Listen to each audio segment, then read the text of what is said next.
promises made, promises kept, baby. I'm like, he killing the game right now. I gotta give it to him 1,000%. So anybody that's mad and you voted for him, this is what he said he was gonna do. Why are you surprised? I mean, I got people in my family. I'm upset about the gas prices. I'm like, I am thoroughly confused right now. This is what he said he was going to do. I mean, here it is. And they're like, I didn't think about that. Oh, okay. Oh, hey, you're bad.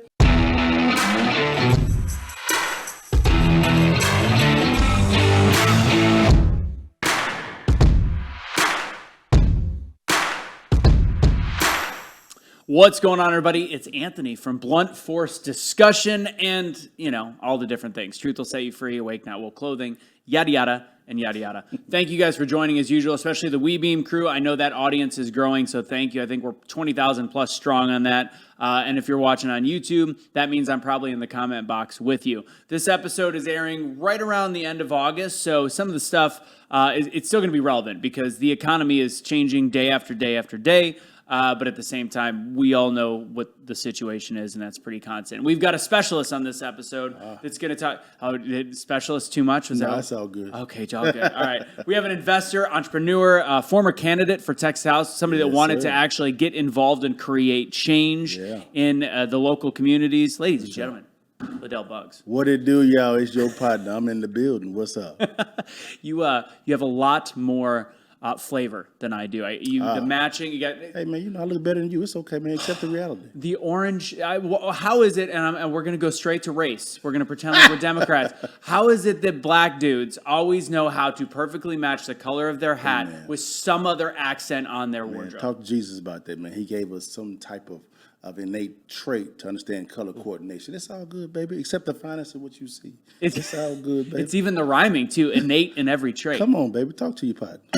LaDale, you've got you've been on a couple of our shows. The Truth Will Set You Free. Always have fun talking to you. You were on the Roe versus Wade episode, so you're the second or the first person to make it for a second episode. I feel honored. First person return. But I had Yaku Boyens on a couple weeks ago, so you are not the first African American. It's all good. I look better than him though. It's okay.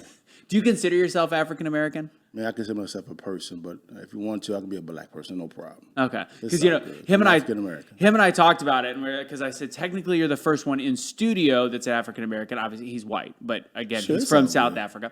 So I'm a black man. I said Officer Tatum technically was at first. He's like, I love Officer Tatum, but Officer Tatum's a black man. Sure. He's like, I am from Africa. I was like, you know what? This is a conversation I don't know if we can go down. It's so confusing. Good, I'm a black man. Let's go. All right. So let's talk. Obviously, you do a lot of different stuff. You own a bunch of real estate. Yeah. Very successful investor, and I want to get into that. But first, you know what? Let's start with that because then I want to go back to your upbringing because I want to know how you got to this place. So what do you do for the most part? What is your day-to-day work? Well, I'm in real estate development and finance. What that kind of means is I own a lot of real estate. And so whether it be SFR, single-family residences, whole subdivisions, apartment complexes, activity by properties below wholesale, increase the value, and then, of course, increase the rents to make sure it meets the market value. And I collect a pretty hefty amount of return on an annual basis. So that's what I kind of do. And do you subscribe to the whole cash out refinancing, kind of like the Grant Cardone school? Sure. Yeah. I love that when it's properly positioned because it's not taxed at all. And so I can literally pay zero in taxes and make millions of dollars. Yeah. Can you? So that's for people that aren't some of the followers of the Grant Cardones of the world. Can you explain how debt is a good thing? Well, if debt is behind something tangible that you can increase the value on and pay lower in taxes, it's great. You got to be careful with debt because some people get debt and just don't have good stewardship principles.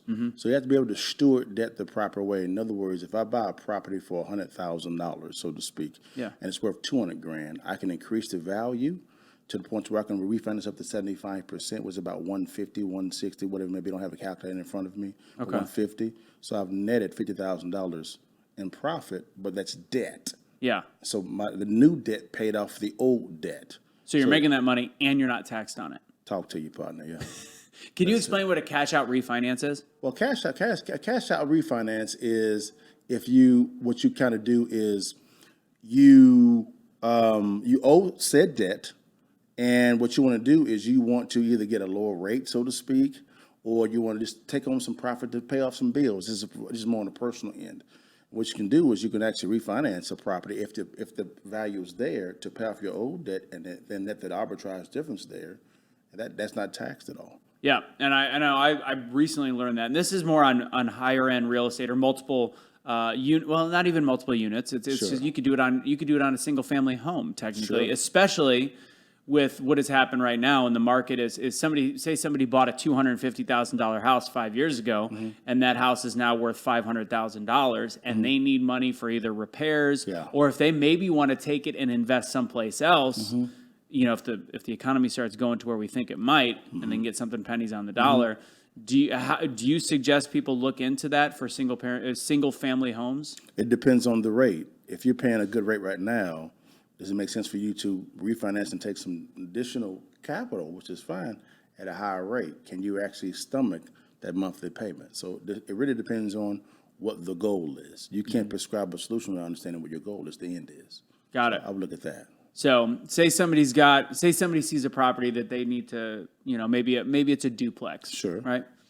Not going to probably be doing multiple unit stuff, but a duplex. You got two. Sure. And they see a really good opportunity to buy. They can handle a higher monthly payment. And they're looking, where can they start getting some passive income and building wealth? Is that something that you think would qualify? And I know the rate difference. So say they were paying 3%, and we're not going to get heavy in the math. Sure, but say they were paying 3%, and now it's 5 or 5.5%. And they know that their daily job is enough to stomach that extra amount of money. Is that something that you would suggest that people look into? If they actually have a strategy to do with the actual net cash that they're going to receive at the closing. Yeah. If you have no plan, don't do it. Got it. Now, what plan should you do? What I would do is if someone's netting $25,000, $30,000, $50,000, I wouldn't invest that money into the bank. I would actually get that money and put it into a life insurance policy. Now, why would you put it there? Well, in that environment, you're actually making a 7 and 10% compound interest return tax-free. Then what you can do is, if it's properly positioned, rather that life insurance contract, you can borrow up to 80% of that, and then put that into your bank account, which is great. So now what's happening is you're not placing your money into an environment where it's making less than 1% in the bank. It's actually originated and began in a life insurance contract where it's making 7, 10% compound interest return, if that makes some sense. How is that tax? So I always know Roth IRAs, they're tax-free, right? How is it that life, because I have life insurance policies too. Sure. And I haven't, those are investments for me, Sure. but those investments go into my Roth IRA. So you max that out at 50, whatever, I think my age, 6,000 a year or something along those lines. So how is it that life insurance policies in that 7 to 10% growth, which you can pull out at certain times without penalty because you're borrowing against it, how is that non-taxed? Well, because of the fact that, consult with your CPA. So I'm not a financial advisor or an accountant. So what's happening is whenever you are getting a life insurance contract, you are acquiring insurance. The key word there is acquiring. Okay. So when you acquire, that's an expense, right? Right. So now you can't tax an expense. So now what's happening is you just moved your money from the bank account over to an acquired insurance, life insurance policy. Now, after you acquire it, can you continue to dump money into it? Sure, you can. It has to be positioned the proper way. You consult with a licensed life insurance agent to kind of let you know how that has to be structured. Got it. But it's how you actually acquire the insurance and how you begin to park money. So you can use an insurance contract as an investment tool. It's literally a contract. Interesting. That's all it is. Okay, but the profit margin, if you ask your CPA, technically so you're borrowing against what you've put in while you're making profit on the top. That's correct. The profit, someday, if you want to cash it all out, you're paying tax on that. Not necessarily. Not necessarily. It depends on how it's actually structured, because if it's structured the proper way, how I normally use it, the death benefit pays all that back. Okay. Does that make sense? Yeah. So it depends on how it's structured. So that's why it's very important for you to get a wise financial advisor. Who do you go to? It's a guy by the name of Deontay Ford. Deontay Ford? With Thrive Wealth Services. I introduce you to him. Okay. Wise individual. He knows more about life insurance than most people on the street does. and he could break I down. would hope so. He'll break down the IUL whole life comparison. He's all about advising. There's another guy by the name of Mario Delgado. He's another guy. Both of them are local. Okay. But Local to yeah, both Texas of them are area, local. yeah, Dallas But area. Deontay and Mario, they know what they're talking about. Got it. 1,000%. And I'm sure, and if you're watching from a different part of the country, a lot of these guys know each other, know a network. Find somebody that's got good review. That's a great question, actually. How would you recommend somebody look for a financial advisor? Get referred to someone by someone you trust. Got it. Don't just go online and look for one because you're gonna fall for any Joe Blow. Yeah.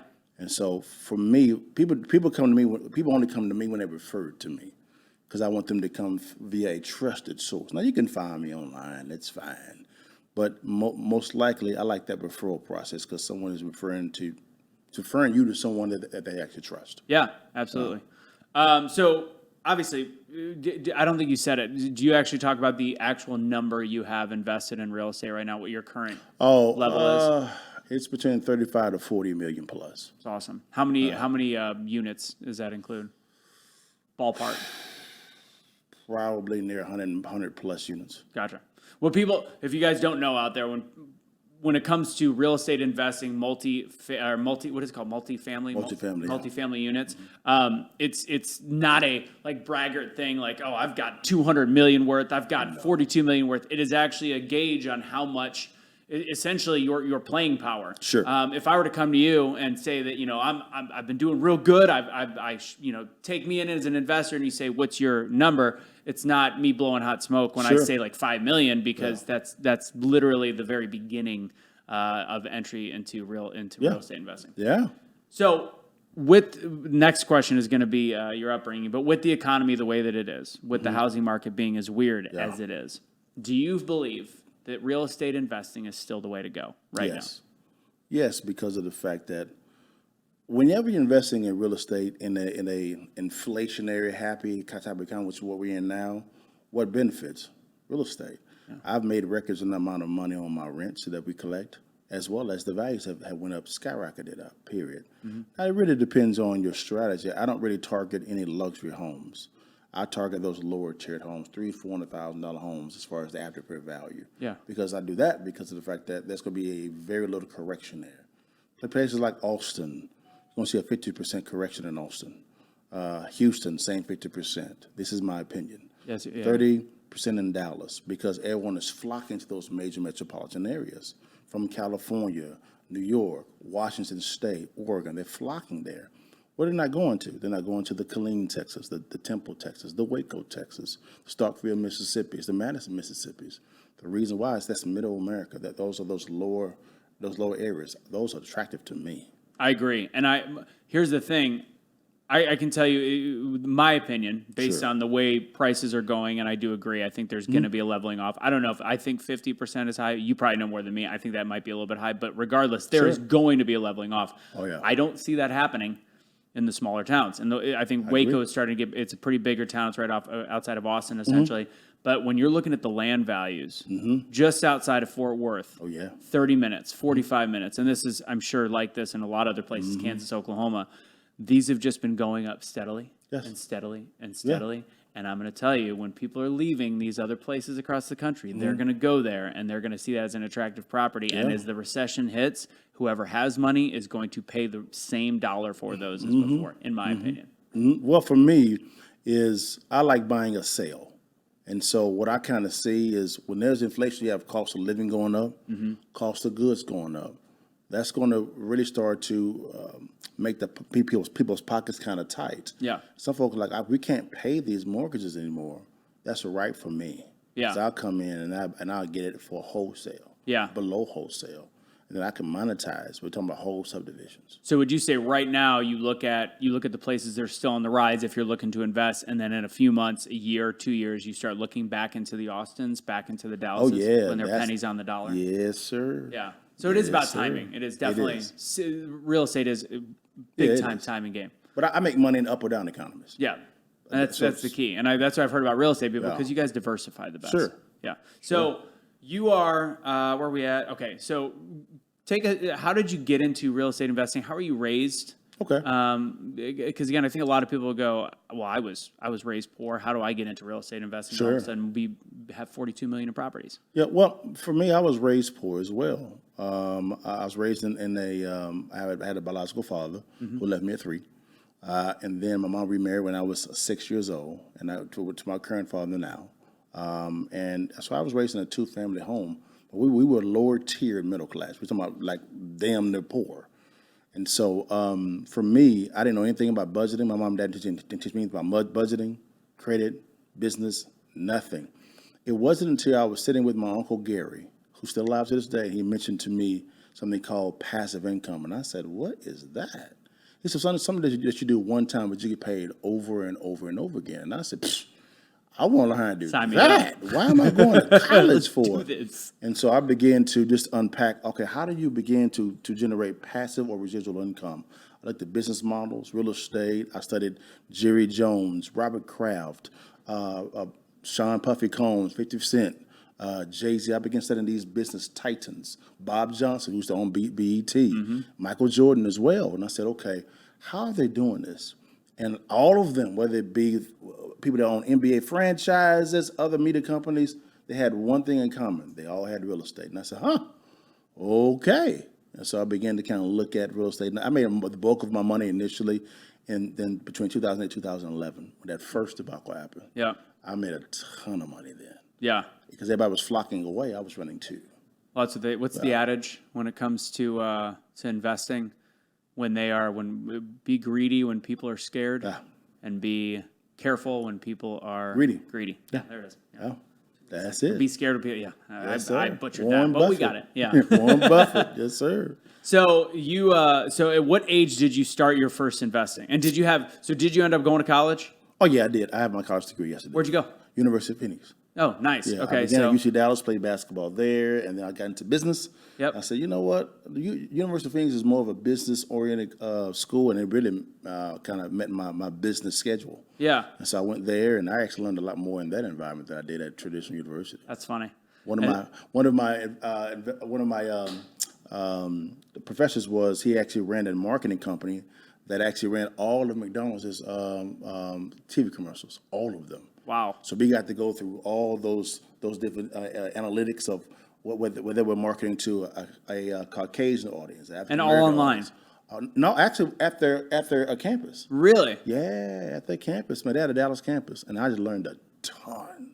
Oh, yeah, they did. I actually activated an event in their parking lot one time for University of Phoenix. I forgot about that. Yeah, I learned a ton. That guy was wise. Golly. We would exercise. He would come in and drop a magazine and says, what's the marketing pitch here? And the whole class had to figure out what it was. That's funny. And it was a great exercise. It's always nice to have, and this is not the way that most professors are, unfortunately. It's always nice to have professors that are also in the real world. Oh, yeah. So, because a lot of professors in this day and age are professors of being a professor and talking about other people in the real world. Yeah. So it's nice when you get, and it's a game changer, and obviously you're here to prove that. For sure. So when was your first when was your first investment? Do you remember it? I was maybe 24 years old. Any job before that? What were you doing for jobs before that? I worked for the Xerox Corporation. Okay. So I was an outside account executive for them. So I was doing door-to-door business sales, selling copiers and document management solutions. It was fun. It was hard work though. Yeah, you learn a lot about yourself. I do. Yeah, you do. Yeah, you have to be very creative. And you got to know how to close. Yes, you do. Otherwise, you are eating a lot of ramen noodles. Yes, you are. Low salary, high commissions. Yeah. So, what was do you remember the amount or anything about your first real estate deal? Oh, the first deal I made was $3,500. $3,500. Yeah, and I thought I was the man.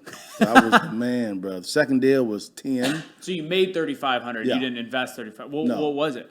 It was a subject to transaction. So basically, what that is you actually someone is behind on their payments. You come in and take over the payments for them. And what I did was I was able to sign that contract over to another investor for $3,500. Oh, interesting. So I had no money in the deal at all. That's So I had a net gain of $3,500. Wow. All right, because I want to talk about my cousin is commercial industrial real estate in New Jersey. I want to talk about his first deal from what I remember. Sure. We'll talk about that right when we get back. First, we're going to do our first ad break, ladies and gents. Monate has been a fantastic help on the show. And if you can't, so I didn't wear a hat. You guys have seen the episode I did with LaDale the first time. I didn't wear a hat. The only other time, typically I wear my BFD hat, which will be coming on after this. But I want to show the hair is looking night and day difference. If you don't know, I'm very balding, and it's luscious. We can't tell. No, it looks fantastic. So if you go to bluntforce.mymonate, MONAT.com, you learn a little bit more about it.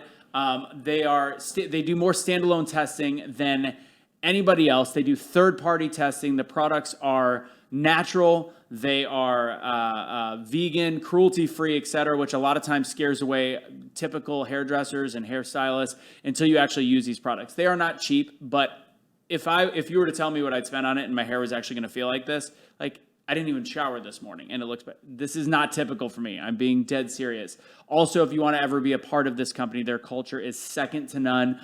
They treat their people as a top priority in their compensation plan. If you make this a second business, not exactly passive income, but kind of if people keep paying for it. Sure. It is. They're the only ones that do 50 cents on the dollar back to their people, and of course they're testing their products and spending all the money on it. They do well. They've done $2.3 billion in sales, so you can assume how much in compensation. So again, go to bluntforce.mymonate.com.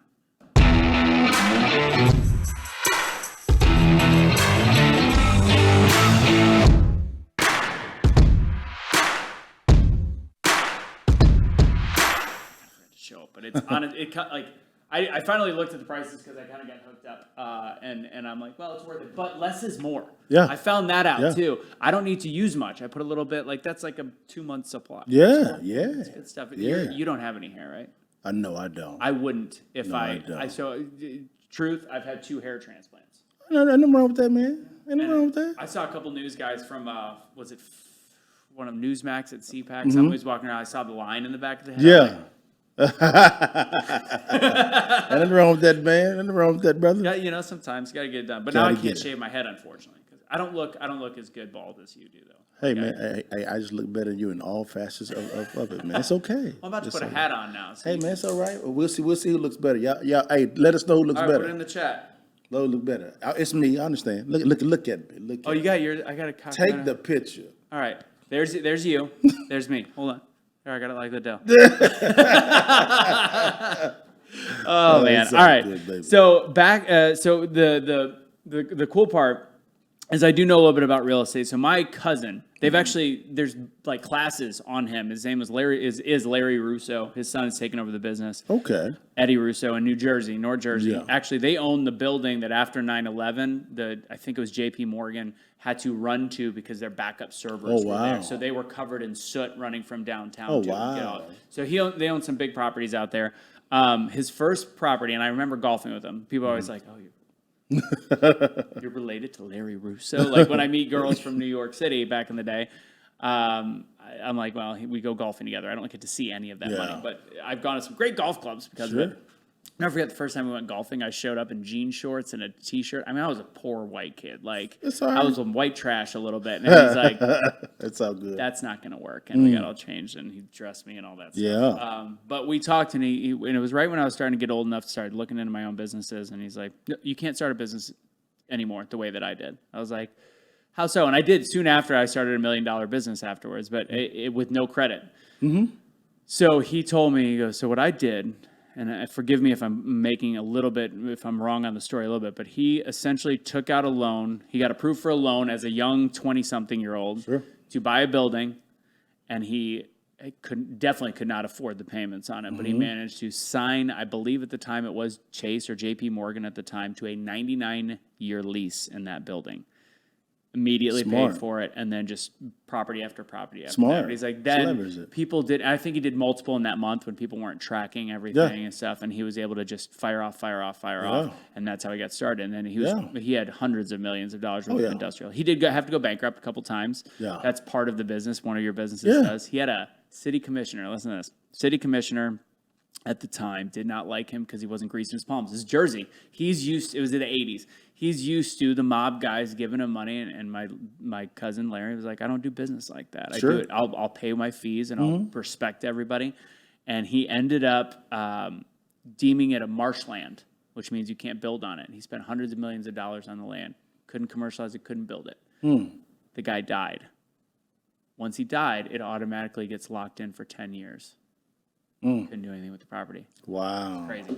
Anyways, Wow. that was just that's my little tidbit of story in real estate, and I do want to get back into it. My girlfriend and I talked about it forever. Sure. But, so you talked about your upbringing, got into it, you got into investing. We're going to talk politics shortly. Sure. I want to talk about kind of the elephant in the room that I think is, I always talk about how do we inspire, and the movie Uncle Tom I think is a great explanation. How do we inspire black youth that they're not victims and that they can change the world with themselves, they can change the world around them and become an investor, become an entrepreneur. So what would you say to the thought process that it's harder to become a black entrepreneur, a black investor? I would disagree with that sentiment. Now, I have to be sensitive to understand that a lot of African-American youth begin behind the eight ball, as I did. Agreed. So the question is, how are you going to countermove that reality? Like for me, what I actually did was I understood how character was a big thing in business and just in life. Yeah. And so I began to look at it whenever that's why I like Robert Kraft and some other people as well, Bob Johnson as well. It was more of, okay, if someone has a high character, they're going to breed high value. And when you breed high value, you'll never be broke ever again because you're presenting value, and money chases value. And so I began just to pursue how to cultivate a high character, and then also how to present value to the masses. Because I knew when I did that, I never broke ever again. It's been working for me ever since. It's awesome. We've always wondered, actually, I think Mo and I, how old are you? 43. 43? Okay. We figured you were right around 40. So, and I think it's awesome what you've done. So you started investing in your 24, you said, right? It's awesome. Yeah, it always bothers me when I look at people out there like the Oprahs of the world that have made over $1 billion, and they are consistently talking about oppression. It's just like any kind of motivational speaking. The more you talk about, and yet there is no doubt that there's issues, 100% that have unfortunately, you look at the black community in the 80s and what happened to it, and it's governmental based. But if you continue to harp on that and say that it's hopeless and say that you need somebody else's help to do something, you're never going to get anywhere. Oprah is the perfect example of a black woman that literally could teach her methods instead of saying it's unfair. Yeah, that's why I like people like there's a young brother by the name of Brian Adamson. Yeah. He's out of Detroit. He and I own a lot of apartment complexes together. He's a real estate mogul, as I am. Patrick Bet-David is another guy. He's a guy from a different country. Yeah. You can go, Matt Sapala is another guy. Deontay Ford is another guy. Deontay's story is ridiculous, where he started from and where he is now. These are all minority individuals. My partner, Jahendra Raja, he's from Pakistan. Say that 5 times. We secured $1.5 billion worth of a bond to invest in real estate and other stuff. This is a 43-year-old man. But it all tracks back to, are you presenting value?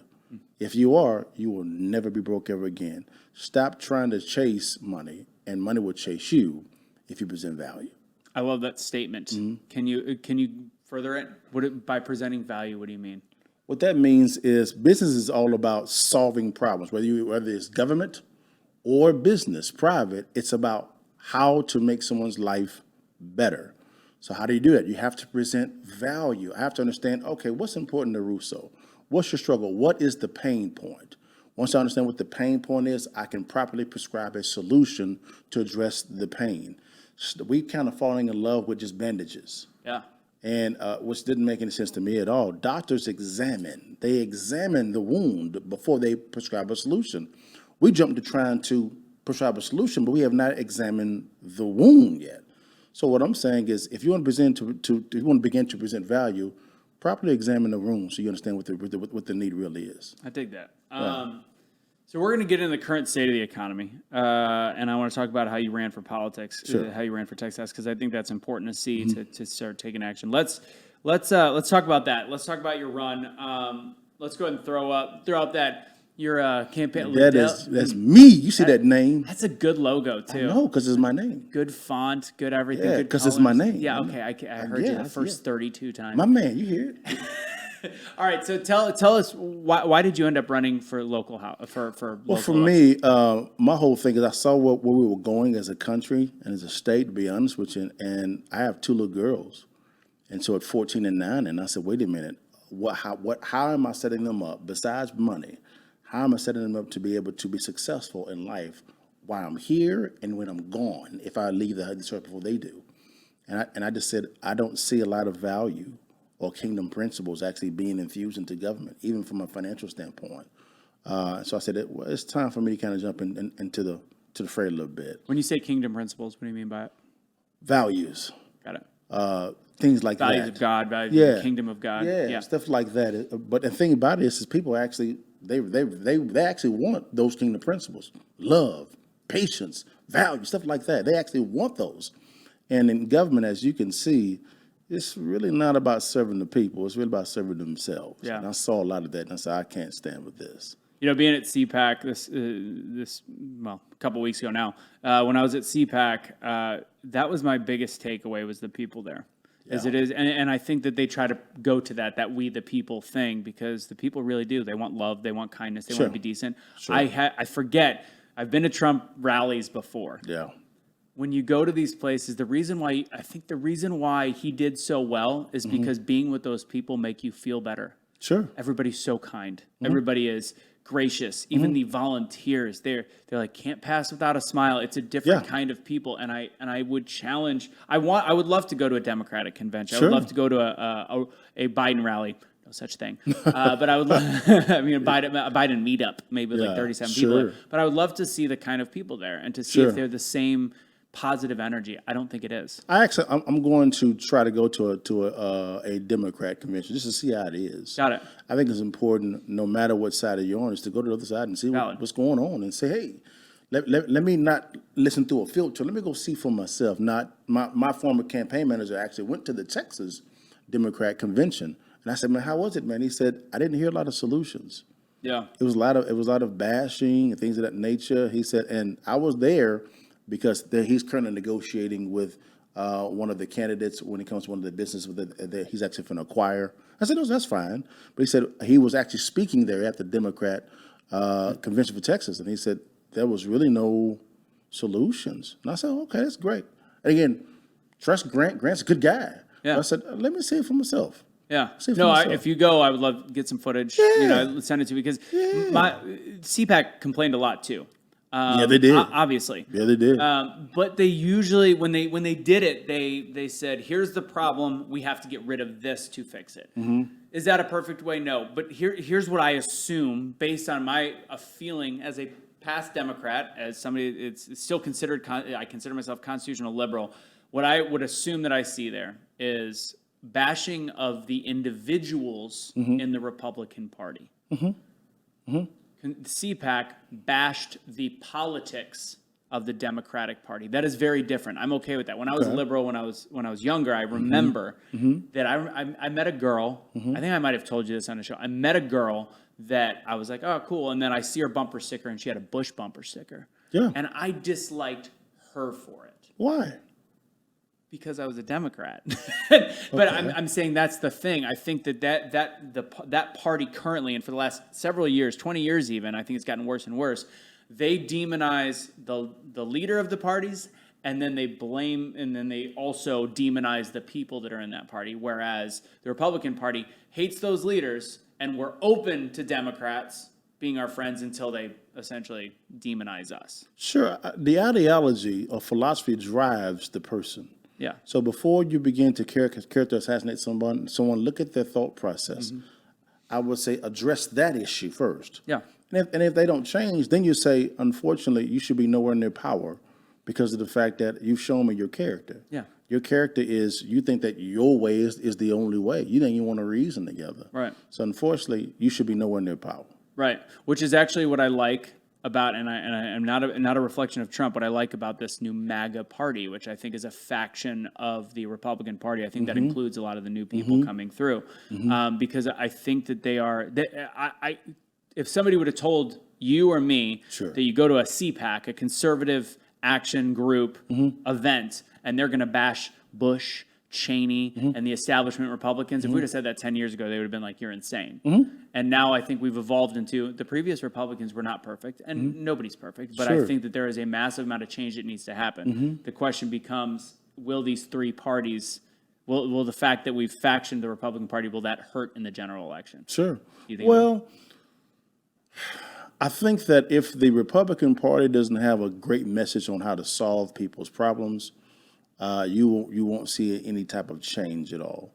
If all you hear is the Democrats are bad and this, we'll take back the House, and my whole thing is how. Like I was talking with Congressman Babin out of Houston, wonderful guy.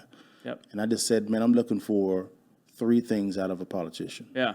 Number one, character. Is that Where were you with Babbitt at the That's it. that's Congress him. Babin. and Baby MAGA? There you And go. Baby Maggie there as well. So three things you want out of a politician. Number one, character. Yep. If you don't have any character or values, I can't rock with you. Yeah. Number two, you have to have some type of financial IQ. Yep. I am tired of politicians that don't know how to read a balance sheet or income statement. Yeah. And number three, I would say, also you have to be willing to negotiate. If you can't do those three things, get the hell out. Yeah. You're worthless. I'm sorry. You're taking someone else's seat that can be more effective, because government and business is about solving problems. Yeah. If you don't have the skills to solve the problems, why are you there? So let's go to number two, because I like you said that, because right now, from a financial standpoint in the economy, and we're going to get into whether or not we're in a recession or not in a little bit, bring up the balance, the income statement. I think you have up there balance. Yeah, So you're trying to educate. This is not something that they need to go to school for. They don't need to be, No. but it's the basics of understanding how finances work. So break down essentially what's on here. Well, it's simple. You actually have two different type of balance sheets. Typically, what happens is, they believe on the right, you have someone has a salary, and then you have the expenses, and they have a list of the expenses. The salary comes in, and it also pays the liabilities at the bottom, and it goes right back out. You see what happens there? On the left side, you have the assets. The assets generate an income, which you see there. They have those expenses. What's happening is that the assets are paying for the expenses and the liabilities. The assets, not the salary. Does that make some sense? So therefore, for instance, if Russo has a job at said organization, Yeah. and you're making $100,000 a year, Yeah. and that salary is paying for your expenses and your liabilities, what happens if you lose the salary? Those expenses are still there. Then they keep stacking up. Exactly. Now, what if Russo actually had maybe a salary, which is fine, but his salary is not paying for the expenses, his assets is. Yeah. So your real estate, your stock investments, your dividends there, any business that you own outside as well, they're generating an income, and those incomes are paying for your liabilities and your expenses. Well, you can stack your salary, can't you? So is this the way of essentially making us more of a independent, financially independent, whether it's local or regional or state level? That is correct. Got it. If you have assets paying for all your expenses and your liabilities, you're more financially healthy. You can borrow more. You can help more. So each state has a GDP, obviously, Yes. as well. So it's essentially finding a way to, because if you looked at and you don't need to bring it back up, but if you look at the top, one was how the middle class lives on the right, and one was how rich people live. That is And correct. essentially, we need to start having government officials that understand we need to find a way to run our municipalities, our Yes. state, our cities, like rich people do, with passive income coming in and Yes. finding a way to keep it going, instead of, which is, I would say most parts of this country, including major cities, Yes. they're essentially living paycheck to paycheck. That's correct. It's crazy. Yeah, I like the way you break that down. Yeah, That was really appreciate good. you, man. Appreciate you, man. Hope it was simple. Oh, it was super simple. So before we get off you running for politics, a lot of people don't know this. I can't, if somebody asked me the question, I would probably fumble through it and create like a circle back answer. What is the major difference between state politics and federal politics? When you said you ran for Texas House, that's very different than running for the House of Representatives in D.C. Yeah. Well, the Texas House governs everything for the state of Texas. That's it. Yeah. Texas has a Senate and a Texas House. I ran for Texas House, District 70. It's kind of the same structure as the U.S. federal system, same structure. But the Texas House is what actually runs everything for Texas. So therefore, there's a budget that the federal government then gives to the states, and the states then divvy those funds out. Yeah. Well, the Texas House governs those type of things. The House and the Senate does. So it's the same thing as the U.S.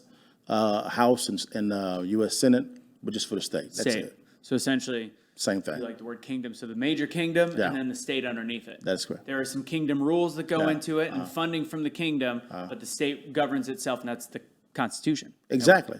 We should be a state-run union, Right. not a federal union. What was do you remember, this reminds me of the woman that was in Virginia, D.C. She was the twerker, the one that did the twerking. Oh, I know you're talking about. Drawing a blank on her name.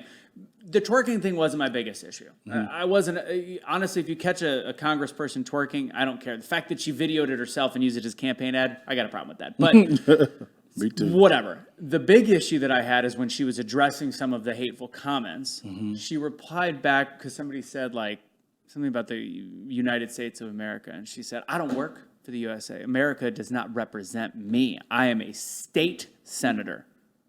That could have been the dumbest thing I've ever. If anybody has any brain, because just because you're local, say you won, and you're representing the Texas House, you're still representing the United States of America. That is correct. You're spot on. She went to, I believe, an Ivy League school. The fact that couldn't just, that little clip isn't enough to get her from never winning again is mind-boggling, because people still don't understand anything about politics, and they're okay with that. To me, that would be a deal breaker. I'd be like, you can't represent anything in this union. That shows me the moral decline. So therefore, my whole thing is you should be nowhere near power. Agreed. No one. If you're unfortunately twerking as a campaign, they're saying go vote for so and so something. How does that propel the generation after you forward? What value does that bring to the stage? None. Yeah. So that didn't help me at all. But unfortunately, you kind of see that the moral decline of our nation until you begin to address the morality. Yeah. You will never see change, ever. And honestly, from a day-to-day life perspective, the local is the biggest thing. We got a picture of you with Chris Hill, I believe. Oh, if we yeah. can throw that up. My So man. with Chris Hill, what did you learn from him? And then also, how did it end up turning out? It was the primary. I know you didn't win, but were you close? Are you thinking about doing it again? Well, what happened in the race, I won't diverge right now. It's a big old thing. Those that close to me know exactly what actually happened, and I'll let you know. But as far as Chris Hill, he's probably one of the most high integrity politicians I've ever met in my life. What he says he's going to do, He does. he'll actually do. And if you don't understand something, Russo, he'll say, hey, let's meet. Let's meet and let's sit down and let's walk through what's going on. I have never met a politician do that at all. No matter where you're at. Yeah. That's how high integrity it is. And he's always accessible. He gives you wise counsel. When I actually kind of think about running, he was one of the guys that was giving me a lot of wise counsel on what to do and what not to do. And he was spot on 1,000%. And you have wise man. You have something called Wise Counsel. What is Wise Counsel? And then we'll do Well, wise counsel is what I kind of coined and that comes from the Bible. Is the Bible says you should always seek wise counsel, those that can show you the logs in your eyes. And so I don't think that I know everything. I haven't grown in love with my opinion. That's terrible. If I don't know something, I'm very quick to say, hey, I don't know what this is. Another wise guy counsel that I actually go to is a guy called my rich dad, Presley Swaggerty. He was my former high school basketball coach. He went from driving a beat up Mazda truck. I mean, he's trying to find money to eat. This is the high school basketball coach. Now he's making about $400,000 a month residually. Real estate? No, network marketing. No kidding. Yes, he's killing it. Yep. See? Yeah. bluntforce.mymonate.com. Let's see. We're gonna come right back with the Don't Get the Shot seat from Artist Labs.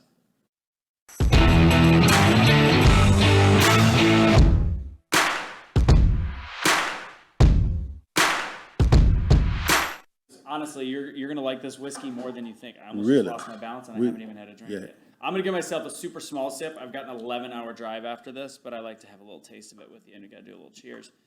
So this is Bondbreaker. Bondbreaker, if you're watching, we still would love to have you as a sponsor of the. Hey, Bond. Come on, Bond, man, get it, man. There you go. Come on, brother. Come on, sponsor the show, big dog. Thank you for the bottle. Yeah, that was wonderful. All right, so first off, the Don't Get the Shot seat. It's from the drartistshow.com or Artist Labs, but the website is thedrartistshow.com. Use BFD for 10% off. We had Dr. Artist on the show.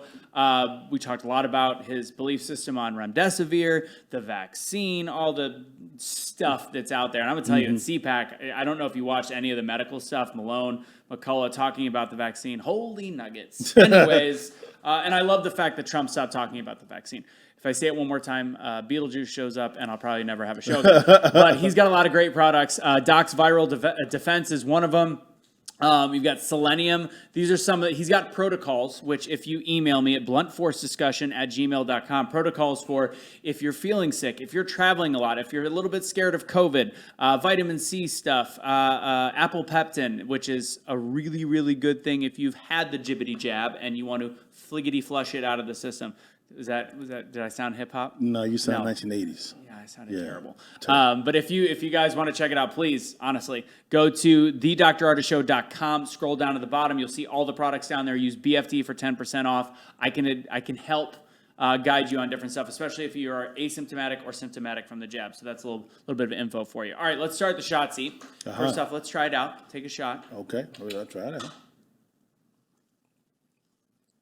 Ain't bad. It is not. It's got a sweet little flavor to it, like a little lemon feel. So we had the girl I had clearing the chamber in, her name Jera last week, and she's a whiskey person. We had hers, typical whiskey bite, and then we had this. I just really. I buy this. It's man. under $40 too. What you say? It's Bond Breaker. It is a very sippable whiskey. Hey man, Bond, bro. I buy this, brother. If you sponsor the show. Mm-hmm. See that? Write that down. Mm-hmm. Write that down. Okay. Always closing. So if it's an uncomfortable question or if you just feel like drinking, you take it. It's a little bit of fun, though. Is there a bad time to invest in real estate? It depends on your strategy. It all goes back to your strategy. I make money in up or down economies. And so, for instance, right now, is it a proper time to flip? Probably not. Not saying that you can't, but it's probably going to be a little bit more of a difficult flipping scenario. Got it. For me, and also if you flip, Uncle Sam is going to want his piece of the pie. And for me, if you ain't did none of the work, well, I'm going to share in the profits with you. Yeah. And so for me, if I buy a property below wholesale, increase the value via renovation or construction, and then refinance to a longer term debt, which is great for me, I'd much rather take all that cash home tax-free versus share it with someone that didn't do any of the work, right? Absolutely. Brilliant. That's what I would do. So it really depends on your strategy. You just had that on flow, too. It just came out. It was like buttery, silky smooth. Hey. Can you bring up the picture from CPAC with Baby Maga in it? The one, what was that one called? Yes. Brown Babin, yeah. All right. Honest question. Mm-hmm. Can anybody pull off skinny sweatpants like you do right there? No, it's me. Enough said. I'm tight. You know what I'm talking about? I have one pair of skinny sweatpants. My girlfriend says if I ever wear them again. Take the picture and give it to your mama and them. Now holla at your partner. I had to ask the question because I saw it. I was like, yes, somehow you make it dressy. I know. Found a way to do it. Are they for everyone though? No. No. Okay. No. What's your favorite financial movie? Like, Wolf of Wall Street level, stuff like that. Inside Job. Inside Job. Yeah, that's that was done by Matt Damon.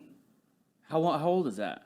I think it was done back in 2012. It was about the 2008 debacle. Oh, there was a couple movies made about Inside Job.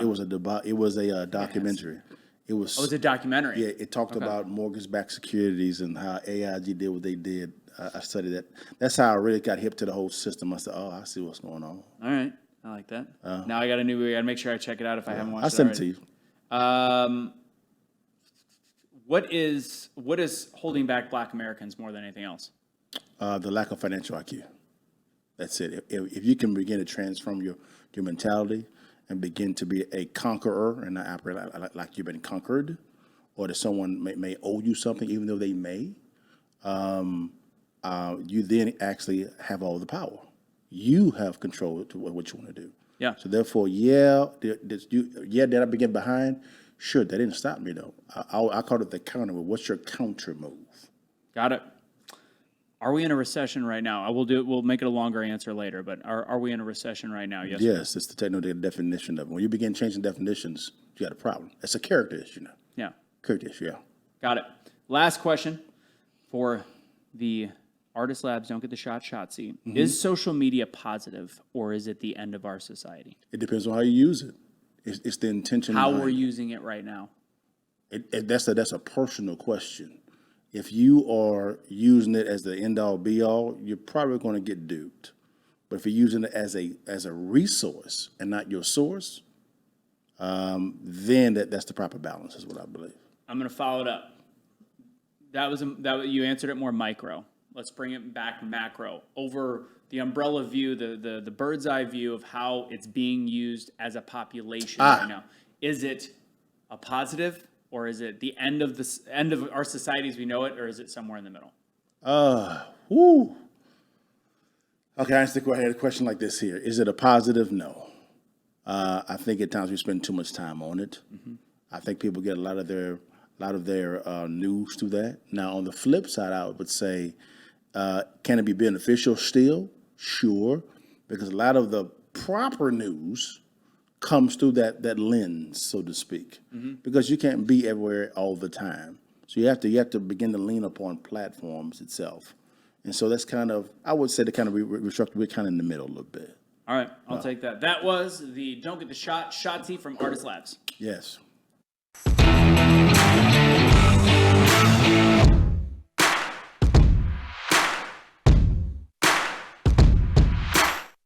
I have a feeling the price might go up eventually. Hey, man. Hey, come on now, bond breaker, man. I buy it if you're the It's Randy Rogers whiskey. I mean, he's conservative. Bring it. Randy, bring it. Stop playing. All right. How's the end of my drinking? I had a long day. I'm going rodeoing. I'm gonna be gone for 16 days, man. Yes, sir. Did you catch any of the clips with Kelly and I doing this show? I did, man. I was going to tell you, I enjoyed the show, man. You guys are a hoot, man. You guys are a hoot, man. We need reality TV. So she the other night, I go, God, this is one of those. There has to be a camera on. So I park her truck in the garage, and I parked it about this far from the wall. Yeah. And she had and we don't drink much at all. Mm-hmm. She had one drink. We had been driving far away, whatever. I think she had a drink. Maybe she was just tired. Mm-hmm. She opens the door, and it's fully 180 or 90 degrees. Oh, wow. And it bangs into the thing. She didn't do it hard. It just slowly opened. And she goes, why did you park so close? I can't get any further away. Yeah, I know. Yeah, sir, man. It's like this when she knows it. It's just she's a riot. Anyways, we're meeting up later today about 11 hours. Good, man. Let's talk about our current situation. Let's follow up with are we in a recession right now? And I'm going to state my thoughts. If you would have asked me the question 2 weeks ago, even before those numbers come out, I would have been like, no doubt. Look at what's going on. Look at the prices. Look at how people are living paycheck to paycheck. Look at the percentages. I don't know. I feel like something shifted this last week. I don't necessarily think it's a good thing. I think we need to go through a recession right now and don't force feed numbers to self-correct. But I think the drop in gas prices, which are still bad. Sure. The jobs report was decent, and I know that can be slightly manipulated. Mm-hmm. Stock market has balanced out a little bit. To me, it's like we're on life support before we hit the recession. I thought we were already in it. I don't know if we necessarily are right now, even though the GDP is down two quarters. The technical definition does not always exactly mirror the sentiment of the country. You could say, are we in a recession? Yes, technically we are. Are we fully in it yet? I don't know yet. What are your thoughts? Well, I look at the response of those that are putting out the information over this administration. When you begin changing definitions, that shows me something. So I say, okay, why are you changing definitions? If we're not there, why do anything at all? Number two, they pointed to the jobs report. Okay, that's a great number, but then I'm a definitions guy, I'm a terms guy, financial. Yeah. That's what I kind of build upon. And the Federal Reserve chairman came out and said that they actually expanded their balance sheet. What are they doing? Well, they are originating bonds, okay, and then they're taking it over to the Treasury, and the Treasury is writing a bad check for those bonds, and there's nothing there. And then what's happening is the Federal Reserve Bank is then buying those bonds themselves. What business produces a product or service and then buys the same product or service from themselves? A non-successful business. Thank you. Yeah. And so that's not successful at all. Now, why would they do that for? Well, number one, stop the bleeding. Yes, but remember when it came to the Federal Reserve, any central banker they incorporate 2 to 3% inflation on an annual basis. Yeah, they do that. So that you may say, well, Dale, how did I not feel that inflation over the years? Good question. they were able to trade those dollars away via countries buying our bonds, our debt. Who are the two biggest buyers of our debt? Number one is Japan. Number two is China. Guess who's not buying our debt anymore? China. Number one, China. Yeah. Now, I don't believe Japan is as well also. Really? Okay. So therefore, who has to step in? The Federal Bank Reserve. So what they're doing is that they're increasing their balance sheet by buying these so-called bonds, which is the definition of what? Inflation. Yeah. And a fluffer. We're essentially fluffing too So you see a lot of fake success in the market. right now. So it's temporary. And that's how much time do we got on the Weaving? Where are we at? Okay, we got a couple minutes. So I wish I could remember because I've been trying to find it. I don't remember what show it was on, but I heard a guy talking about why we do need to get to a 10% interest rate on homes. It's not going to be pretty. No. It's going to hurt, but it will allow for a full correction. If we do what we're doing right now, and he called it right before I'm seeing all these things happen. He's like, we do that now, we're going to soften the blow for 2 years, and we're going to have a crappy economy for 10 to 15, 20, which is what I said by going from a Trump to a Biden administration. I said, we're going to take what Trump did, which was a little bit dangerous, and we're going to throw ice water on it. And we, as a lot of people know in the stock market, and I'm sure you do, there's never been a 20-year gap where the stocks were lower than they were before that. Other countries, that doesn't speak for China, that doesn't speak for Russia or UK, any of that. Sometimes they flatline for 20 years. Yeah. We're the only country, our stocks are the only ones that have always had growth from the top of the 20-year period to the bottom 20 years later. It's always higher. That's correct. I had a feeling that this ice bath of the Biden administration has an ability to make that null and void and to make that no longer a thing. And I think that based on the way that we are inflating things now, if this continues and if the red wave doesn't happen and it stays blue and we keep piddle-patting around and doing these bills like the anti-inflation bill, I think we're going to see decades of American growth. If I call it the Inflation Production Act, because there's no reduction going on. Right. When you do the exact same thing that's causing inflation, what do you think's going to happen? More inflation. So that's why I'm a principles guy. Yeah. I always say when you hear the jobs report, that means nothing to me. Yeah. What are you doing at the foundational level? I'm looking at that level. That's how you know who's spending and who is not. Simple. They are. So we're gonna let's start with the Bidentflation. Let me know when we got less than a minute. Actually, let's go before we go on the Bidentflation because I know we're pretty close at this point. How if people are just watching the 58-minute version on Weaving, how do people find what you're doing? I know there's the 316 Capital and all that. So how do we find what you're doing? You can actually go. I'm on all social media platforms. My first and last name. Just put it in, and I'm there. You can go to 316capital.com. That's my company. Yep. That's my real estate company as well. We all actually also going to drop a real estate investment course as well. That'll be coming out. That's called the Cash. Can I get that for free? Just kidding. Okay. Well, I actually am going to scholarship 5 people. Actually, going to be 4 because the first one is going to be my nephew. I don't need a scholarship. So it's all good, man. I'll support you. Because I mean, we want to get Kelly and I want to get back into real estate. Good, so that's good get into good stuff. Yeah, it's a hard time. It's a hard time, I think, for real estate with not having the right capital to start. But I'm sure you guys have ways of getting into it. Oh yeah, simple. For those of you guys watching on Webeam, we've got definitely at least 10, 15 minutes left. And we got some more topics we have to cover, Bidenflation being one of them. So you can find us on youtube.com/C/ what's the name of the show? Blunt Force Discussion. Holy Nuggets. I was about to say truth and say afraid. youtube.com/C/ /Blunt Force Discussion. Also, if you like the gear, I'm wearing the Make America Think Again shirt on this one. And also the Awake Not Woke hats, Unvaccinated Lives Matter, all the stuff. Go to awakenotwokestore.com, awake for 15% off. And please support us on Patreon. I didn't say this in the beginning. You've made it this far. You've made it 15 minutes. You have to like us at this point. We need as much help as we can get. This is not a cheap show to put together, and I've done a lot of work like a lot of people have, but, help us out. He needs your money. We need your money. Patreon.com/Blunt Force Discussion. Thank you, Webeam, for joining. We'll be right back.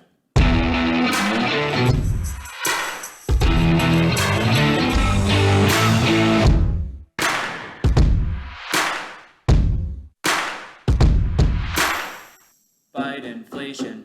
Let's throw up this graphic because it's a perfect example. Explain what we're looking at on this. You're saying it gives you a time from July 2020 to July 2021.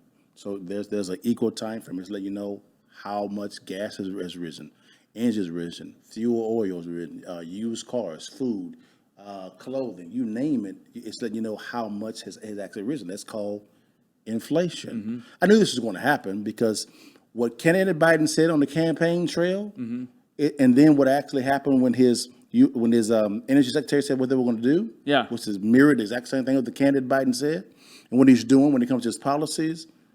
I got to give it to him. His promises made, promises kept. I got to give it to him. I'm like, he killing it when it comes to his agenda. He really is. And so I'm not surprised at all. Now, I was told I was fear-mongering. We have a big enough GDP. And I just said, unfortunately, guys, you got to learn by experience. Yeah. Because I'm going by definitions, principles. I saw it coming. And inflation was going to, I mean, after COVID, after all that, inflation was bound to happen. Sure. But not at the level that we're seeing. It would, if Trump was still in, we would have had inflation right now. Sure, Let's be of course. very clear. We printed a lot of money. And for those that all said, like, oh, if you don't support the check that Biden's writing, then why are you taking it? I'm like, well, because that $1,400 is going to be me paying $5,000 in the next year. So I'm going to take the money that they've already outprinted. That's why I accept Get this, it. the last 24 to 36 months, the U.S. has printed 40% of this nation's entire currency for its entire history. 40%. That bleeds into the Trump administration as well. Yeah. Oh, yeah. So this is just not a Democrat issue. Now, the policies have kind of accelerated that. But don't get it twisted. Republicans like to spend too. Oh, yeah, absolutely.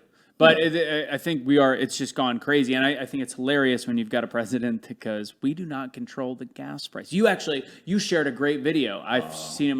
Was it yesterday or today? Who was that guy? It was an old video.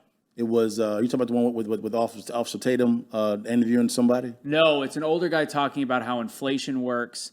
That's Milton Friedman. Milton Friedman. Yeah. Yeah, and I think that's a perfect explanation. The government, it controls inflation, and and you can circle it back to today. It's not Putin. Yeah. There's a war, there's effects. There's also some of the greatest financial successes we've had in this country have been based off of wars because whatever. That's correct. There is no way to think that this is another country's fault.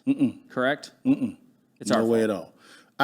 What you hear a lot of talking points is that they're talking about the effect, which is international, of a domestic cause and effect.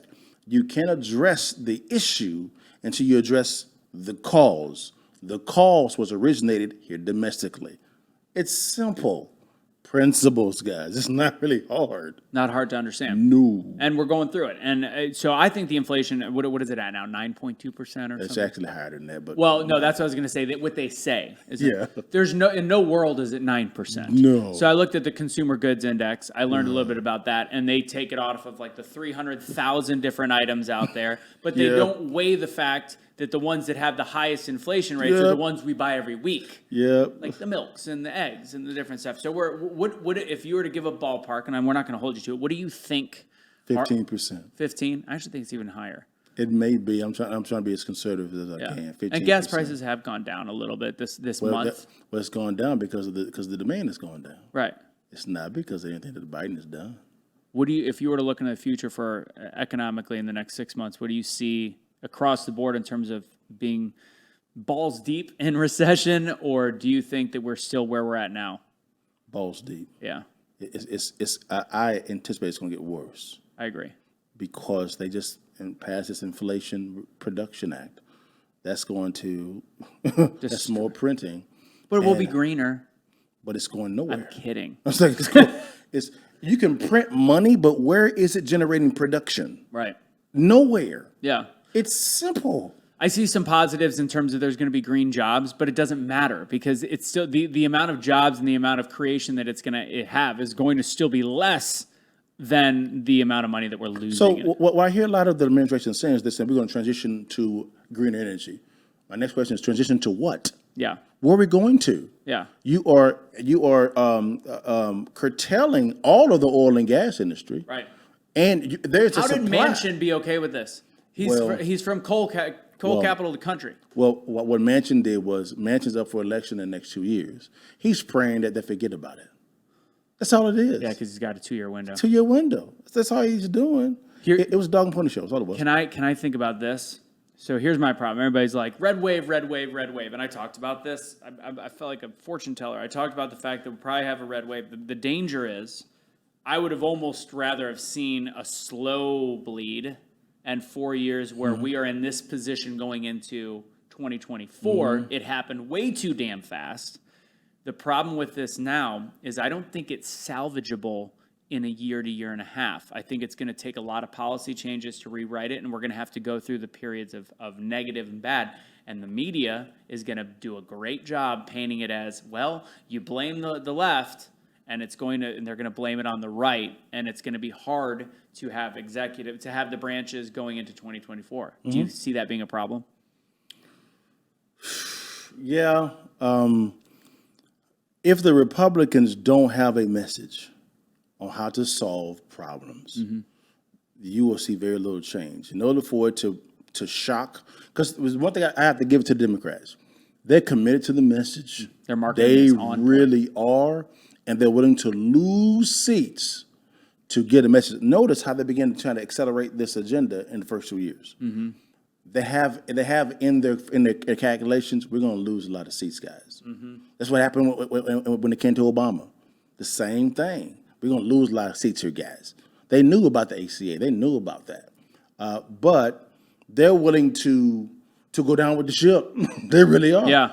Republicans, man, what they do is they'll give you lip service and get you going emotionally. The Democrats do as well. But on the Republican side, I'm like, what is your message? So I'm talking to candidates, current congressmen, Senate. What is the plan? What are you going to do? And I tell everybody is ask tangible questions, specifics. Get out of this general talking points. I asked Congressman Babin, what are you going to do to curtail this oil and gas policies?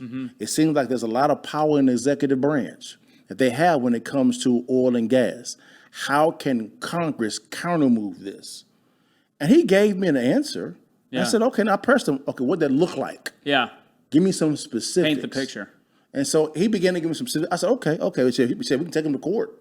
Take him to court soon. I said, so are you guys ready to really for a wave of lawsuits? Or are you just talking this talk? Yeah. I'm tired of the talk. The doing matters. Yeah. It matters.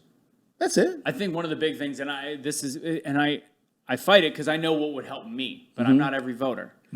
Transparency would be huge. Saying, this is what I call this current administration is the gaslight administration. They will deflect everything. Politicians deflect. That's what they do. All the time. This administration has taken it to a whole new level. So having a little bit of transparency, will that hurt them or help them? I don't know. For me, I would love for them to come in and in January of next year be like, we're in a bad place and we're going to do everything we can. This is our plan. The Democrats put us in a bad spot. Talk a little bit of smack, but then move forward. Get away from it and say, this is the position we got put in.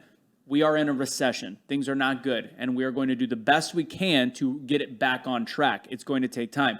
3 months goes down, 6 months goes down the line, and they say, it's still not turning around. This is what we're still changing. It's going to require this amount of time. The media won't cover it the correct way, obviously, but I think for those that can spread a message like we can on our micro-influencers, I think it's important to be able to see that transparency with the American people has been gone forever, and I think that's the only major change that can be done right now. I agree. I always ask politicians, those that are running for office, as well as those not. I was talking to Joe Collins last night. He's running for U.S. House. I was watching a bit of that. Great conversation with him. Pastor Brian Hawkins, he's running for U.S. Congress as well, also in California. Joe Collins said one thing last night that I was like, it doesn't make any sense. What's that? The 50%. I think you might have seen me comment on it. I was watching for comments. He said why is it that who pays the highest tax rate? And he said the lower class, the ones that are using the bulk of the services, pay the highest tax rate because they're using the government assistance type services, so they pay 50%. That's not feasible. Like that's No, I guess I missed that one. he said that he goes it's 50. He goes then they pay the highest tax rate. Maybe it's 50%. I go if they could afford 50%, then they wouldn't be the lowest class. And Exactly.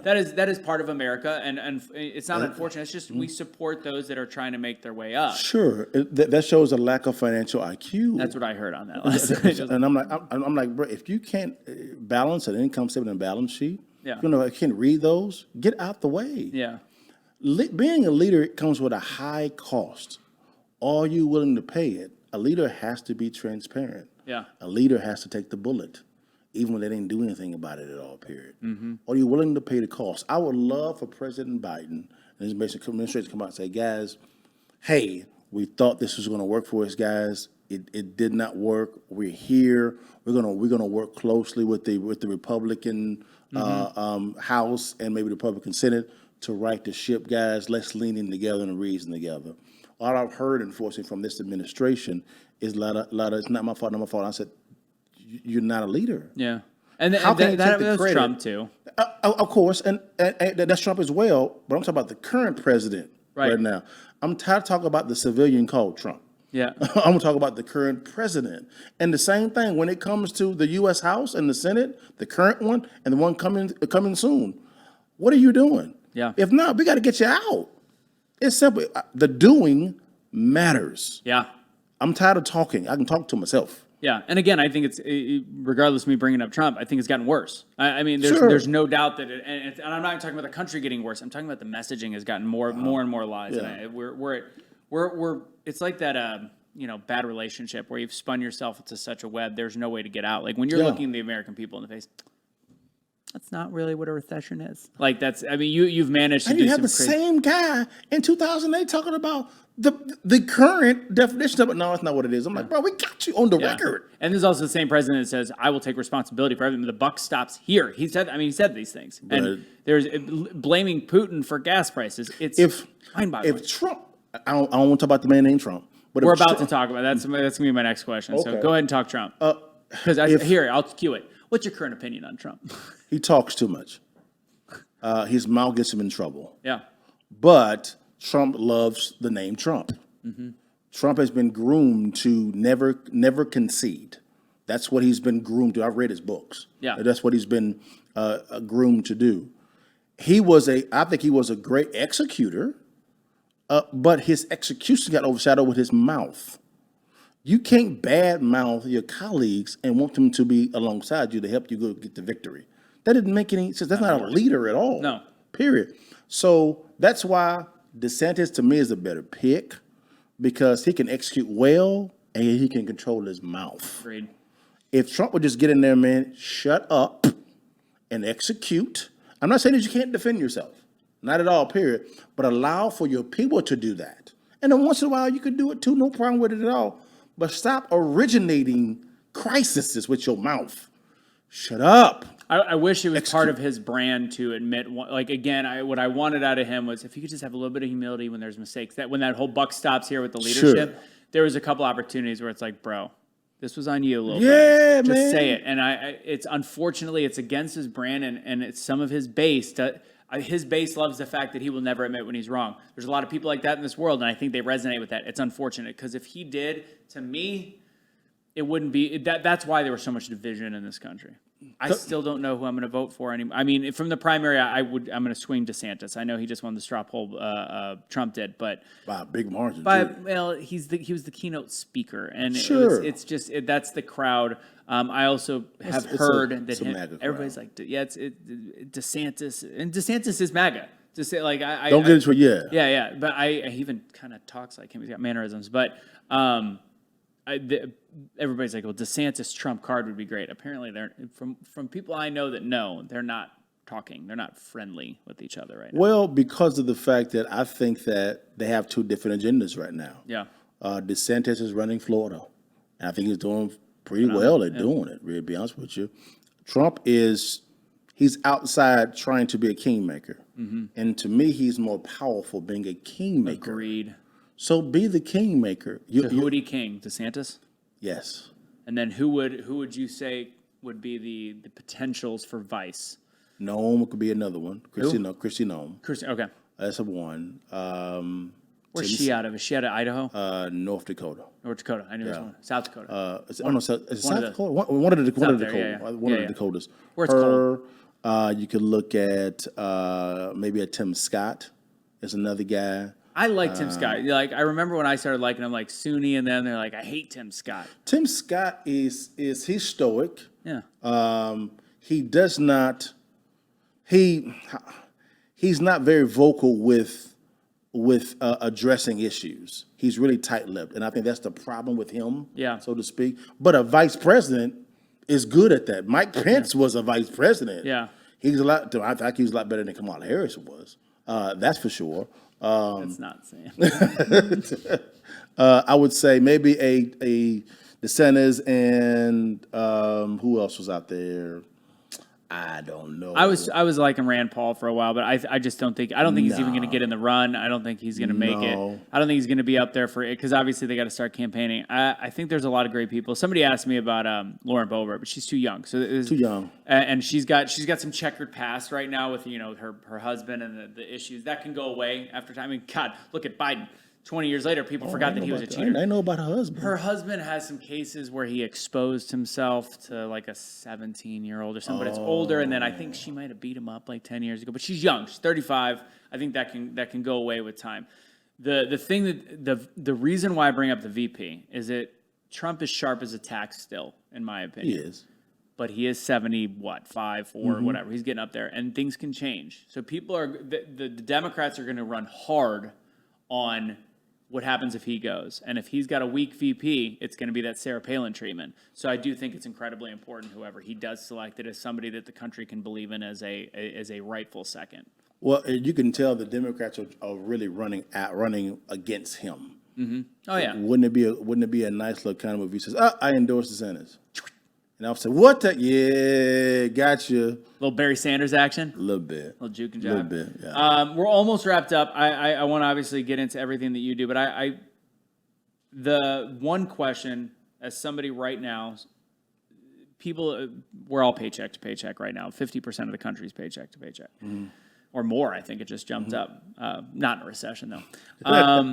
What do you suggest for those that are, they can't find an extra $4,000 to put together or whatever it might be, or maybe not at this point, but maybe you set a goal for them. What would you tell people living paycheck to paycheck to start getting involved in investing and what they should do first, their first steps? It's time to find a side hustle.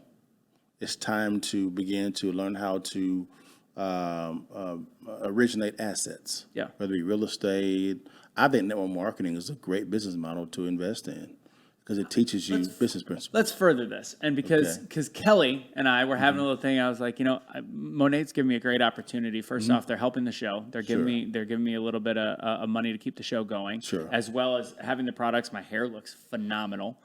She's like, Anthony, but it's a network marketing company. Sure. Why? And she's like, you're above that. And I go, why am I above that? I go, first off, I have a great opportunity to do something where they've kind of blessed me with the ability to kind of circumvent. I'm friends with the number 3 in charge of a network marketing company. That's a good start. It is. So is there anything, a lot of people poo-poo multi-level and all that. Why do you think it's good? Well, because it teaches you business skills. It teaches you how to market, how to present, how to research, how to sell, how to overcome objections. Teaches you business skills generate cash. Skills do that, and you want to plug into a model that can actually teach you that. Yeah, that's why I'm a big proponent of network marketing. And I avoided network marketing because of my previous businesses because I needed to be the person that everybody wanted to pick up the phone with. And I know sometimes network marketing could be like, it's asking about this again. But you know what? We lost a lot of friends with being a conservative, pundit, essentially. I don't really care. And honestly, we've got a great following that fits that brand. And I don't think it's I've seen way too many people make way too much money for it to be something that's... Think about it. My rich dad, and I know a lot of multimillionaires. Yeah. There's more millionaires in network marketing than any industry on the planet. There's more millionaires in Monet's network marketing system than any of the other systems. They've only been around for 8 years. Fun fact. Sorry. Yeah. It's when your rich dad is netting $400,000 a month net. Now I see the checks. Now I do quite well. Yeah. He does well as well also. Yeah. And I can call Presley Swackett and say, hey, coach, hey, dad, hey, I got a question about XYZ. What you got? And they're on speed dial. Yeah. This man has been in my life since I was in high school. And I've saw him going from dead broke. I mean, Is he still broke. teaching? No. No. Maybe it's a passion. I don't know. No, not at all. He's teaching people how to become financially independent. That's awesome. So that is what he does now, and he's doing quite well. And this is residual. Can you say what brand he works or what? He works for a company called ACN now. ACN now they just launched a health insurance thing now. Oh, nice. Oh, I know they have multiple stuff. ACN. They do, but the big wig now and their stuff now is what they call health sharing. Okay. It's a counter move to health insurance. Got it. And I tell you what, man, people are saving $1,000, $2,000 a month. Wow. In health insurance with the same coverage. Interesting. Same coverage. It's crazy. When you, like Patriot Mobile, I probably have one of their people on. I asked them how it worked. Same thing. It's Same essentially like they buy it wholesale, and they're like, we don't need as big of a cut. We just make it leaner. Do you know how much money these companies like AT&T and Verizon are Oh, they're making? killing it. And they're making even more because now they get a wholesale. Yeah. Thank you. That was a great answer. Network marketing. Find a side hustle. Side hustle. And I know people that have asked me to develop a real estate investment course, and I'm about 30 days of getting done with that. We're actually making an app so you can listen to it on the go, which is fine. We have a beginner, intermediate, and advanced. Yeah. Or you can pay a monthly fee and get access to everything. We're going to have a VIP section as well. Every month we're going to do like a VIP, a webinar. You can ask us questions. We even fund the deals. Yeah. If it makes sense, we'll fund them, which is great. How good could it be for you to actually get the education and the money to buy your real estate there in the same place? If you've presented the right ideas. Same thing. And also, we're going to give you wise counsel. Don't structure this way, structure this way. Yeah. This is the reason why. You get access Do you have a to name? it. Do you name for the app yet, or name It's for going to be called the Cash Flow Club. the Cash Flow Club? Yeah. So coming soon, one of the new sponsors of the show is going to be the Cash Flow Club. We'll have an affiliate set up for that. ABC always be closing. Huh? All right, last thing, my man. This was a great talk. I think this is the most educational show we've had, God obviously. bless you. So I like that. Also motivates me to continue to sure, make sure man. I'm For working. sure. And I'm definitely interested in still talking more real estate stuff. Sure. So we talked about 316 Capital, where people can find you there. You've dealt with, you have the Counter Move podcast. We have the green, we talk about green energy. Was that part of the podcast? Is that That's coming out on Thursday. Last 2 weeks ago, I actually did the podcast on the current Biden policies on oil and gas. We walked through candidate Biden, current administration, and what he's done. Articles, everything, out of their own mouths. Wow. That's why I say promises made, promises kept. To be honest with you, this is what it is. You can go watch it on YouTube right there. Yeah. And on Instagram. You know what that's like? That's like a dude telling a girl, he's like, I'm sorry, I'm not the right dude for you. I'm going to treat you like crap. And then the girl's like, oh, I fell for him. And then he treated me like crap. You saw it coming. You saw it. We knew that he was going to be a playboy. Yeah, promises made, promises kept, baby. I'm like, he killing the game right now. I got to give it to him 1,000%. So anybody that's mad and you voted for him, this is what he said he was going to do. Why are you surprised? I mean, I got people in my family. I'm upset about the gas prices. I'm like, I am thoroughly confused right now. This is what he said he was going to do. I mean, here it is. And they're like, I didn't think about that. Oh, okay. Oh, hey, you're bad. On this one, it's going to be transition. You hear the word transition over to green energy. Transition. My thing is transition to what? Yeah. What's in place? We're going to walk through what's in place. This is going to be a very short podcast. Yeah. We're short, because it's nothing. It's an idea in place. Yes, it's an idea. I agree. I think, and I always hear the conservative sides, green energy is awesome. And I would love for us to move to clean energy. Yes. But we can't just pull the Band-Aid off. You can't pull the Band-Aid off of a gunshot wound. You can't. Like we have used one thing for so long that's working. Yeah. May not be great, but let's be clear. Yeah. Lithium mines are not great either. This is not overly environmentally friendly. No. So you've got that. You've got wind, great wind. Do you know how many damn windmills you need to equal the same as what we're doing? And they're not in place. Solar is not in place, but we want to transition. You can't we're taking 10 years. People don't understand. 10 years is a blink in the eye of Let me ask you a question. What business model has the federal government invested in and it's become successful? Your silence is deafening. Zero. Not one. And so why are we depending on them to make this right? I don't know what to say. Make it make sense. It makes no sense. Yeah. So you got that, your Real Estate Friday training podcast. Is that, what is that? Every Friday we do real estate training. Myself and Cliff Hunter is my head GC and appraiser of our firm. We go over general contract. General contract. Yeah. There you go. And what we do is we take a subject like we did one last week on a rental analysis, how to pull rental analysis, how to know if you should buy a property, if you're going to buy and hold it. So we walked through the whole process. The previous one we went through how to read a contract. Mm-hmm. People don't know how to read contracts. It's crazy. So we're talking to the audience like they're dumb, and they're not dumb, but we're talking to them from an elementary standpoint of, hey, A, B, C. We're gonna begin with A first. Yeah. And so every Friday at 5 p.m. we do Real Estate Live. Every Friday. Every Friday. So you've got the Counter Move podcast on Thursdays. Uh-huh. You've got the Real Estate Live on Fridays. Uh-huh. And then they can find you on any social media platform. Any social media platform. How do you spell your name for them? Because I know it's not. LAD as in dog, ALE, B as in boy, UGGS. Got it. Okay. And then final words for people. We talked a lot about real estate. We talked about the economy. Yeah. And with a little bit of positivity, a little pep talk for people. I would say this here. We also do on Sundays at about 7, we do also a Bible Talk Chop session. We talk about life, marriage, things of that nature from a biblical perspective. And I would always say this here. If you are looking to get ahead in life, learn how to present value. Understand how to refine your character, okay? Be a character-minded person. And then learn how to present value. You will never be broke ever again. Very simple. Doing my best to create value here. Thank you guys for joining. As always, I know the Beamers sometimes stick around. I don't know how long they're on. Thank you very much for being a part of Blunt Force Discussion. Again, if you like all of our gear, go to awakenotwokestore.com.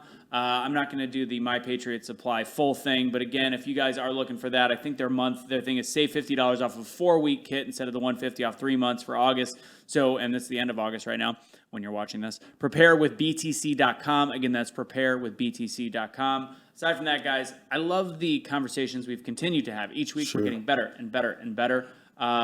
And it's fascinating. We have so many people that are willing to have a really hard conversation, and I do encourage those from the left. If you would like, if there is somebody, and I'm going to be doing some digitals, thank God, with that. If you know people that are willing to have a conversation, maybe Texas-based or even digitally, send them over. You can go to questions for bluntforcediscussion@gmail.com. Again, bluntforcediscussion@gmail.com. If you have questions about Monate, if you've got questions about anything that we do, or if you have questions from some of our guests, I'll forward them over to you. Make sure you're following us on YouTube, Instagram as well, where we chop these up into fun little clips. It's easy to find Blunt Force Discussion on there. And then, lastly, of course, our Patreon. Patreon.com, Joe, with the send him some money. Yeah, we need some money. Patreon.com/Blunt Force Discussion. Thank you all for being a part of the show.